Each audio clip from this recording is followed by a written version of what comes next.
Florida Governor Ron DeSantis. Welcome to Message from the House. It's good to be back in Ohio. Got a lot of Ohio roots. My mom's from Youngstown. My wife's from Troy. And so and then you could throw a dart at a map in the state of Florida and you will hit Buckeyes that all corners of Florida, people from Ohio have moved down there. It all comes back to Ohio, really. The heart of it all, right, Speaker Huffman? Absolutely. It's great to have the governor here. He came up in November and helped me with my putting. So Florida's contributing to Ohio as well. That's wonderful. Me next, hopefully. Yeah. And then Representative Workman, thank you so much for coming on too. Yes, it's my pleasure to be here. Thanks for having us. We're going to be talking about your bill that you are sponsoring that's moving through the legislature. I do want to open the floor up to the governor first and just talk us through why you're in Ohio today and why do you believe our country needs congressional term limits? Well, I've been supportive of congressional term limits for many, many years. I've worked with the organization U.S. Term Limits, who's really been pushing it. I've tried to get Congress to do it, but they're not going to want to term limit themselves. So the best way is for the states to use its power under the Constitution to propose amendments. Florida has done this. I think we've got about a dozen states that have. Ohio is getting momentum for it. So I just wanted to come to lend my support and let the legislators know that this would be positive for the country if we could do term limits for Congress. It's also something that the public it resonates with the public. People want to see it. They know Washington doesn't work. They haven't had a balanced budget in a quarter century. It seems to get worse. They're just not getting a lot done. And so I think you need to change the incentives for the people that are up there. Absolutely. And leading the charge is Rep. Workman. You're sponsoring House Joint Resolution 3. If you could just talk us through so folks understand how could this bill ultimately lead to congressional term limits? Sure. So I think it's really important to understand the Article 5 process. When a majority or 34 states call for a single subject or a multiple subject matter, it would trigger an Article 5 convention, which is written into the United States Constitution. So anything then that would come out of a national convention would be required to be ratified by 38 states. So it's a very high bar to establish really the amendments process if Congress does not do it itself. However, the interesting and the unique thing about House Joint Resolution 3 that I'm sponsoring here in the legislature is that we expect that Congress will act as we get close to that 34 state mark. So we anticipate that they will take up the mantle and establish term limits on themselves rather than allowing the states to gather at a national convention to propose those term limits for them. So really it's a clear, concise, and direct pathway for the state of Ohio to join that national call to establish change upon Congress and really support the initiative that over 80% of Ohioans and residents nationally support. Would you say it's a bipartisan issue? Absolutely. We have that 80% mark is it's across political divides, the entire spectrum. So absolutely. I think that just really sends the message. And Speaker, kind of talk me through what an Article 5 convention. I think there's a couple misconceptions with what would happen if we got to one with H.R.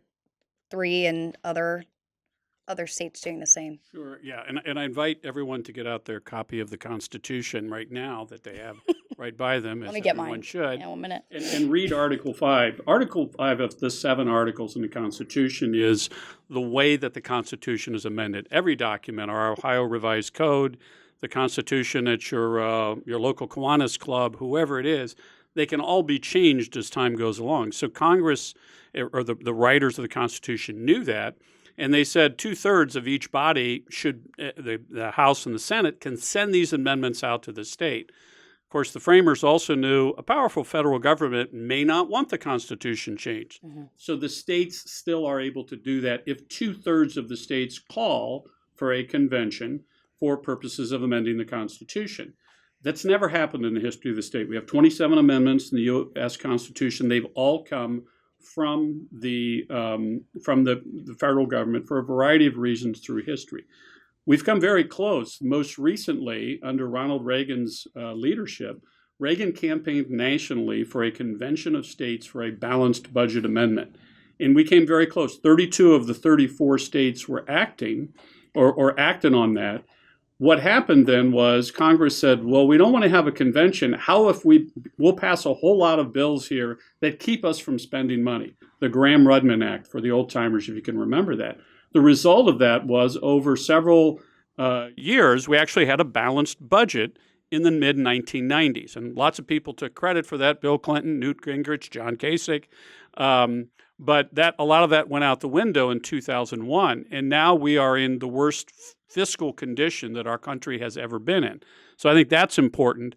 But a lot of the poor decision-making is driven by this term limits issue. And I think that's why it's important to have Governor DeSantis and Heidi and others working on this. Yeah, absolutely. Governor, you've been in multiple states touting this issue. What are you hearing from them? How far is the progress along for this? There's not an issue that cuts across political cleavages like term limits.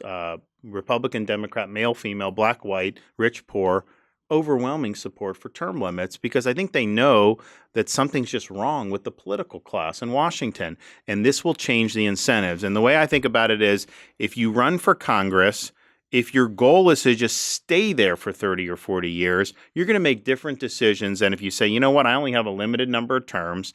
I think then your incentive is to actually do something with that and say that you were able to help better the country.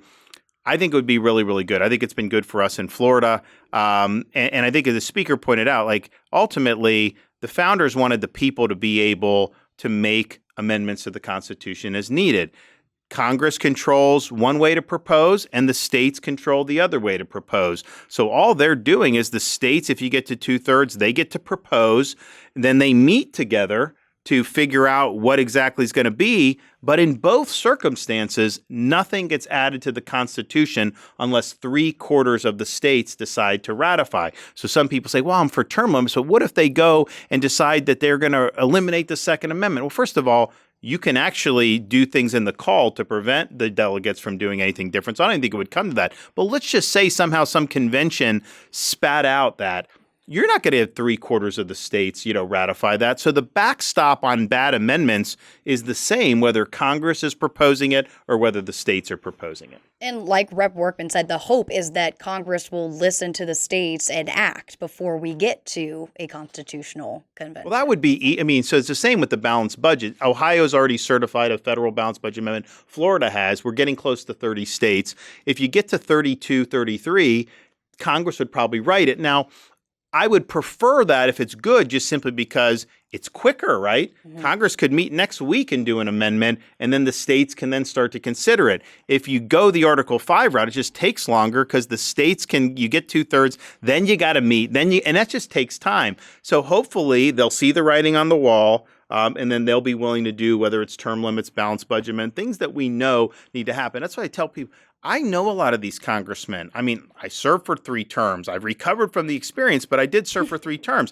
A lot of these guys go in, they're good guys, but it's just the incentives are skewed in Washington. The incentives are to put it on the credit card, not to balance the budget. Ohio has to balance the books. Florida has to balance the books. So our incentives are very clear going in, and we know what we have to do.